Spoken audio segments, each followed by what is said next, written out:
You know what time it is, y'all. It's a road reaction video. Let's get into it, y'all. It is March the 15th, 2024, and you had to been hiding under a rock not to hear about these two suckers right here. You have Fonnie Willis over here in the red and Nathan Wade over here in the blue suit. Now, today we are waiting on the judge to rule whether they will still try the case against President Trump. All right. These two, so much has come out about these two. Um, it is sickening, very sickening. And I don't live in Fulton County, Georgia, but if I did and I saw these two, I would slap them dead in the face, y'all. I couldn't be in Fulton County with these two. Okay. Now, Miss Willis, they said she went to Emory Law School. So she's supposed to be a well-educated woman. We're around the same age. I think they said she's 52, 53. So she's not that much older than me. I just turned 50 in November. So she's supposed to be a well-educated, well-rounded woman. Nathan, I believe, he has turned 50 also because she let us know she did it big for his 50th birthday. Oh Lord, I'm sorry for laughing. She took him to Belize for his 50th birthday. And the thing that came up is, how did they go to Belize? How was the trip to Belize paid for? And we believe it was paid for with Fulton County dollars. He so much as said that he slid the business card and paid for it. Y'all, she's not supposed to get any kickbacks because she hired him to work on this case with Fulton County tax dollars. Or they said seizure money and grant money. She has a lot to answer to because I see that the people that she sat before asking for the grant funds to prosecute other cases and to hire 25 to 30 new attorneys to work in her office. They want to know, where are the new workers? Where did that grant money go? Because now they're seeing that this grant money went to Nathan Wade. She didn't hire all these people that she claimed she was going to hire. The money went to Wade. Now, the biggest thing out there, and people came at me on social media about it. And I was like, why are y'all attacking me? Because I'm saying this woman was wrong and he was wrong. And it became a thing where it was Trump against Fonnie. And they thought that Fonnie was just being attacked. But I was like, where are y'all getting this from? She's not being attacked. If you actually sat down and watched the live streams, because they had live streams of the case. And then what wasn't live stream, you had clips.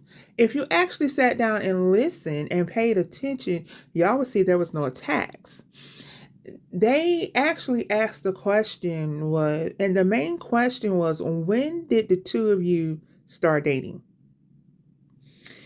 And that was important. And nobody went, well, it's not important. That's her personal life. No. She was the head DA of Fulton County. He was just a measly lawyer and a municipal court judge, and they said that was part-time. He ran for some offices but never made it.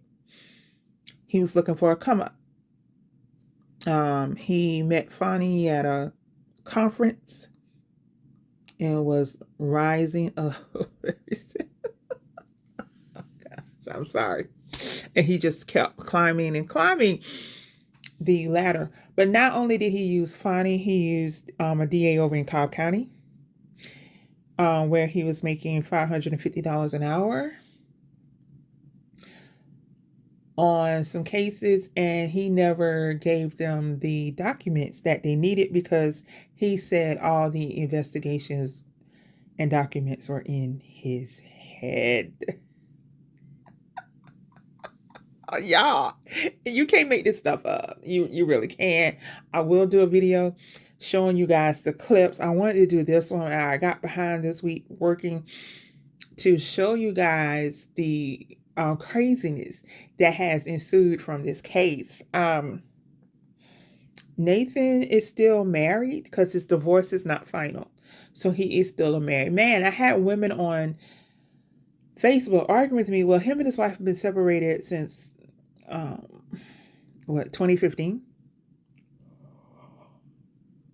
And as it may have been, they are separated, but they're not divorced. So if you're not divorced, that means you're still what? Married. Actually, they lived in the same house.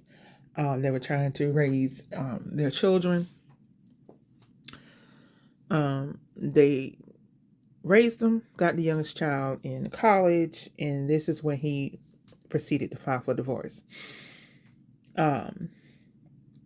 Now, her attorney is speaking, stating that they didn't know he had the job with Fani and the job in Cobb County.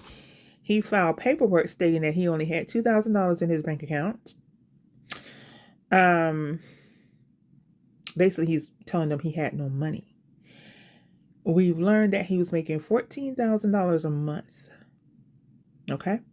But he's stating that he does not have any money. So he's trying to get around paying his wife alimony, this, that, and the third, and all this good stuff. But during this time period, you made over $600,000 working with Fani, not including the money you're getting over in Cobb County, because you get $550 an hour working the crimes over there, and you did not help the people that you were supposed to help.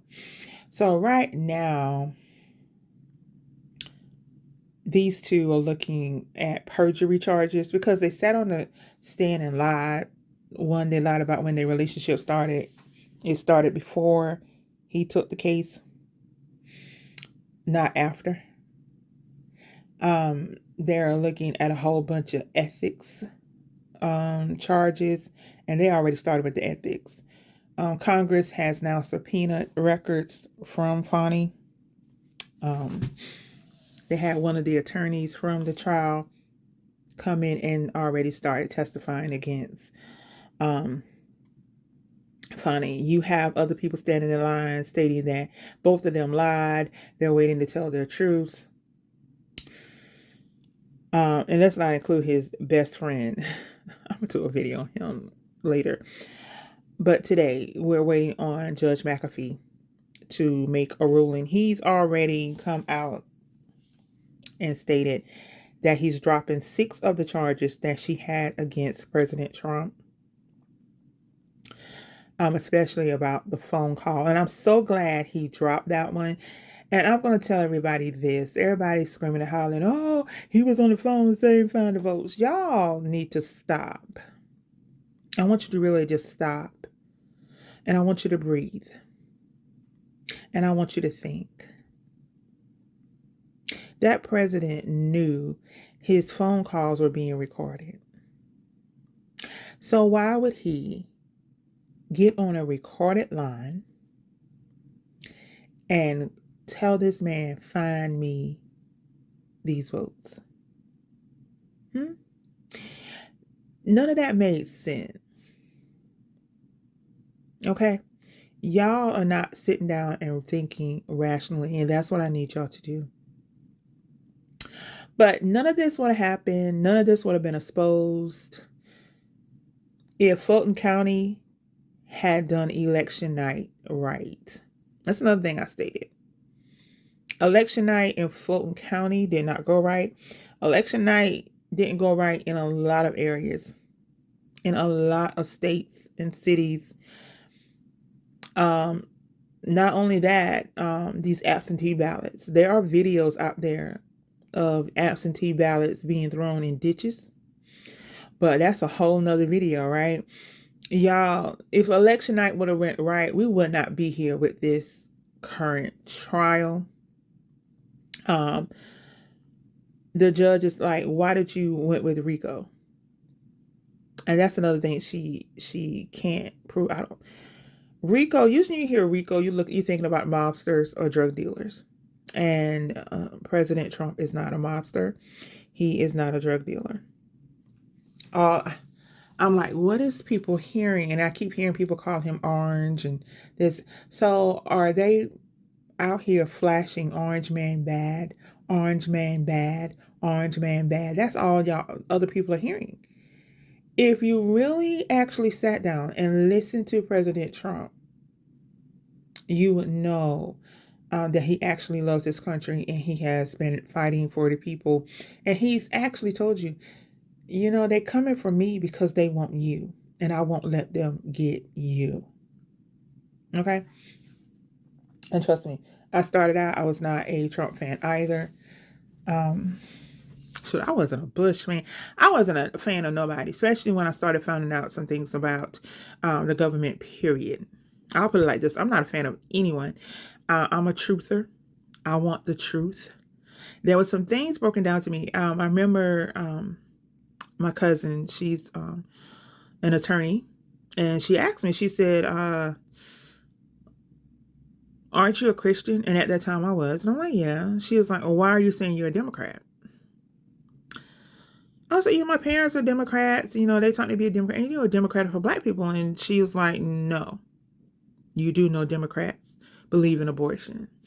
Democrats don't do anything for Black people. And she started breaking the thing down and asking me important questions, and it hurt my feelings. Okay? I'm like, no, I don't stand for any of those things. And I remember her saying, she said, y'all not going to miss President Bush until he's gone. And she never lied. When Barry got into the seat, Obama and the brown community went crazy over. He ruined a whole lot of things for us, especially special need kids. He ripped their care apart. And a lot of people have not been paying attention. It is awful. Being a parent of a special needs child is awful. The things that Obama did. Not only, and I live in South Carolina, Nikki Haley also. I'm so glad she got knocked out. I got to do a video on her too. But for truth. And when I say she broke the things down, it started making sense. And I was like, I got to start looking at this in a different light. Stop listening to what the media is pushing. And the media is pushing you guys to think, oh, they're coming after Fani because she had money at her house. They're coming after Fani's personal life. No, it's none of that. Fani knew better. And the thing was calculating. They had to sit down and plan this thing out. It was a lot of thought put into their relationship, because the position that he took to do this case, he was supposed to not be running his own law firm. So they wrote it out in such a way that made him come in as a contractor. That way he could still keep his law firm and make thousands of dollars. Y'all, that's just not something they just came up with. That was a lot of thought. Y'all, this was on cold and calculating stuff that they did. The trips that they took on Fulton County dollars and that they're lying about. And she's saying, I paid him back in cash. She's lying. Even her dad was trying to cover for her on the stand. He should have never put her dad up there. She messed up big time. But I can't wait to see what Judge McAfee says today. Let me know how you feel about this case. Comment below, hit the like button, subscribe. Until the next video, peace.